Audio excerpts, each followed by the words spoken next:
تقدیر ہے خراب تو خواجہ کے در پہ آ، جو بھی دے گا تجھ کو وہ دے گا حساب سے، پانا ہے بے حساب تو خواجہ کے در پہ آ۔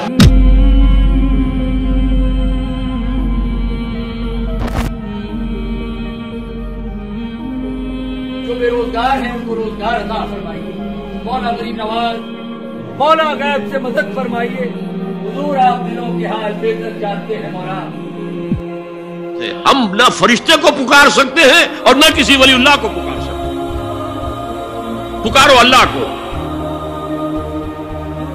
تمہارا رب کہتا ہے مجھے پکارو، مجھ سے مانگو، میں تمہیں دوں گا، تمہاری دعا سنوں گا، قبول کروں گا۔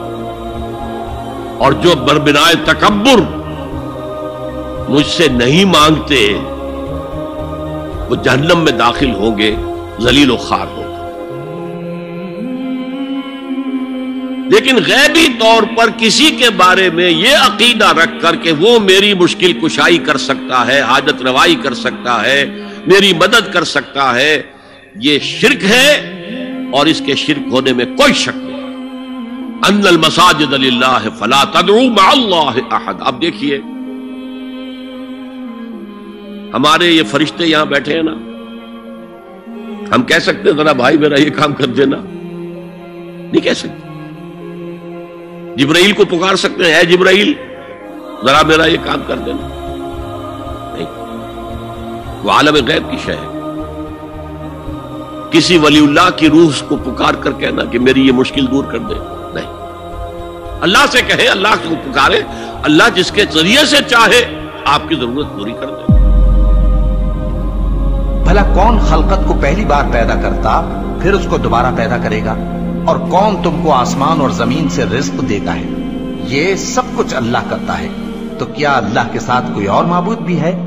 ہرگز نہیں۔ کہہ دو کہ مشرکو اگر تم سچے ہو تو دلیل پیش کرو۔ یہ کہہ دینا کہ میں جو مرضی کرتا رہا ہوں، میرے پیر صاحب آ کے مجھے قبر میں بچا لیں گے، یا میں جو مرضی سود کھاؤں، میں شراب پیوں، میں جو ہم نے بیعت کی ہوئی ہے جناب فلاں پیر صاحب کی، اور وہ ہمیں بچا لیں گے۔ شرک کے معاملے میں تو سب سے پہلے چیز جان لیں کہ 3 اصول یاد رکھیں۔ حی، حاضر، قادر۔ حی، حاضر، قادر۔ حی مینز الائیو، حاضر مینز پریزنٹ، اور قادر مینز جس چیز پہ وہ قدرت رکھتا ہو۔ جس شخص میں تینوں کوالٹیز ایٹ اے ٹائم پائی جائیں اس سے مدد مانگ سکتے ہیں۔ مثلا میں کہتا ہوں یار ابو سعد کا نہیں مجھے پانی پڑا دیں، وہ کیا ابو سعد حی ہے؟ ہاں حی ہے۔ حاضر ہے؟ یس حاضر ہے۔ اور قادر ہے مجھے پانی دینے پہ؟ یس قادر بھی ہے۔ لیکن میں اگر کہتا ہوں کہ ابو سعد مجھے یار اولاد چاہیے، کائنڈلی مجھے اولاد دیں، کوئی پیر صاحب ہیں، بڑے ولی ہیں، حی ہیں جی ہیں، حاضر ہیں جی حاضر ہیں، قادر ہیں اولاد دینے پہ؟ نہیں، قادر نہیں ہے، تو یہ آپ نہیں مانگ سکتے اس سے۔ پھر لوگ کہتے ہیں کہ آپ اس سے مدد مانگ رہے ہیں کہ مجھے پانی پلا دیں یا مجھے وہ بھی شرک نہ ہوا؟ وہ شرک نہیں ہے، کیونکہ اس پہ یہ 3 چیزیں فٹ ہو رہی ہیں۔ کوئی بابا جی قبر میں ہیں، بے شک وہ اللہ کے ولی ہیں، حی ہیں، حی نہیں ہے، حاضر ہے، حاضر بھی نہیں اپنی قبر میں موجود ہیں، اور قادر تو بالکل بھی نہیں ہے، سبحان اللہ۔ اور آپ کہتے ہو کہ وہ سائیکلون سائڈ پہ کر دیتے ہیں، یعنی تو شرک الاکبر ہے نا۔ ہمارے یہاں پہ لوگ شرک آخر کیوں کرتے ہیں؟ اس لیے کرتے ہیں نا کہ ہماری کوئی سفارش کر دے، ہمیں شارٹ کٹ چاہیے، ہم نے خود اللہ کی عبادت نہیں کرنی، کسی اور کے ذریعے کرنی ہے۔ فلاں بابا جی کے ذریعے ہم نے اللہ تک پہنچنا ہے، فلاں بندے کے ذریعے۔ جس طرح وہ آئیڈل ورشپ کرتے تھے، کوئی بھی آئیڈل ورشپر یہ نہیں کہتا تھا کہ یہ آئیڈل عطا فرمائے گا، وہ کہتے تھے آئیڈل اللہ سے قریب ہے، اس کے ذریعے ہم پہنچیں گے اللہ تک۔ شارٹ کٹ ڈھونڈتے تھے۔ اللہ تعالیٰ تو کہہ رہا نا کہ جی توحید پر بھی آؤ، 5 وقت کی نماز پڑھو، رمضان کے روزے رکھو، زکات دو، یہ سارے حج عمرہ کرو۔ اللہ تعالیٰ تو ایک لسٹ آف چیزیں بتا رہا نا یہ سارے کام کرنے والے۔ بندہ جو شرک کر رہا ہوتا ہے وہ شارٹ کٹ چاہتا ہے، وہ کہتا ہے یہ سارے کام نہیں کرنے، فلاں بابا جی کے پیچھے لگتا ہوں، یہ مجھے تھرو کروا دیں گے۔ اللہ تعالیٰ فرما رہا ہے ایسا تو ہوتا ہی نہیں ہے۔ کرسچنز کیا کہتے تھے؟ وہ بھی یہ کہتے تھے عیسیٰ علیہ السلام کو انٹرمیڈیری بنا دے بیچ میں، کہ عیسیٰ علیہ السلام کے ذریعے ہم پھر اللہ تک پہنچیں گے۔ یعنی اس میں بھی یہ سمجھیں، ذرا کانسیپٹ کو سمجھیں، یعنی وہ یہ سمجھتے تھے کہ عیسیٰ علیہ السلام کی عبادت کرنے سے نا، کیونکہ اللہ کے معاذ اللہ، نعوذ باللہ ثم نعوذ باللہ، کیونکہ وہ اللہ کے بیٹے ان کو مانتے تھے، تو اللہ ان کو زیادہ فیور کریں گے۔ یعنی کہ نعوذ باللہ کہنے کا مطلب یہ کہ اللہ تعالیٰ ناانصافی کرے گا، یعنی اللہ تعالیٰ جو ہے وہ اپنے بیٹے کی بات مان لے گا، اور یعنی اللہ تعالیٰ کے بارے میں بھی آپ کا ایک تو ویسے ہی بات کفر ہے آپ کی کہ جی اللہ کا بیٹا ہوا، اللہ انصاف نہیں کرے گا، یعنی معاذ اللہ آپ نے اللہ تعالیٰ کو انسانوں جیسا بنا دیا۔ انسان جو کمزور ہوتے ہیں اکثر اپنے فیملی والوں کو فیور کر دیتے ہیں، اللہ تعالیٰ یہ کرے گا؟ یعنی ڈبل ان کا عقیدہ جو ہے وہ غلط ہے. تو یہاں پہ اللہ تعالیٰ جو ہے وہ اس بات کی کمپلیٹ نفی کر رہے ہیں کہ وَالْأَمْرُ يَوْمَئِذٍ لِلَّهِ، اس دن جو فیصلہ ہوگا وہ صرف اللہ کا ہوگا. کسی کی بات اس دن نہیں چلے گی، کسی کا بس نہیں چلے گا. اس دن جو فیصلہ ہوگا وہ اللہ کا ہوگا. اللہ کسی کے ساتھ انجسٹس نہیں کرے گا. دودھ کا دودھ اور پانی کا پانی ہوگا.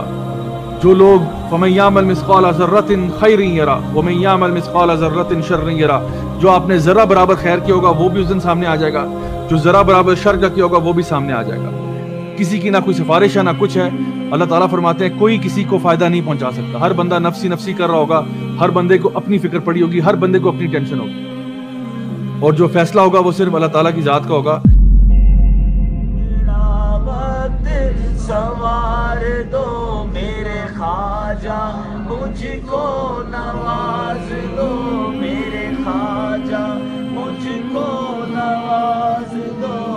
لوگوں، ایک مثال بیان کی جاتی ہے، اسے غور سے سنو کہ جن لوگوں کو تم اللہ کے سوا پکارتے ہو وہ ایک مکھی بھی نہیں بنا سکتے اگرچہ اس کے لیے سب اکٹھے ہو جائیں. اور اگر مکھی ان سے کوئی چیز چھین لے جائے تو اسے اس سے چھڑا نہیں سکتے. طالب اور مطلوب یعنی عابد اور معبود دونوں گئے گزرے ہیں. ان لوگوں نے اللہ کی قدر جیسی کرنی چاہیے تھی نہیں کی. اللہ تو شرک معاف کر سکتا ہے، ہم یہ جملہ بھی نہیں بولیں کہ کر سکتا ہے، اس لیے لا تبدیل لکلمات اللہ. جو اللہ کی وعیدیں ہیں نا وہ اللہ کے فیصلے، یہ بہت سخت معاملہ ہے. اللہ کے کلمات نہیں بدلتے. تو اللہ تعالیٰ نے یہ اپنی ڈیسٹنی میں چیز مقرر کر دی ہے کہ میں نے مشرک کو کسی صورت بھی بخشنا نہیں ہے، اس کے لیے جنت نہیں.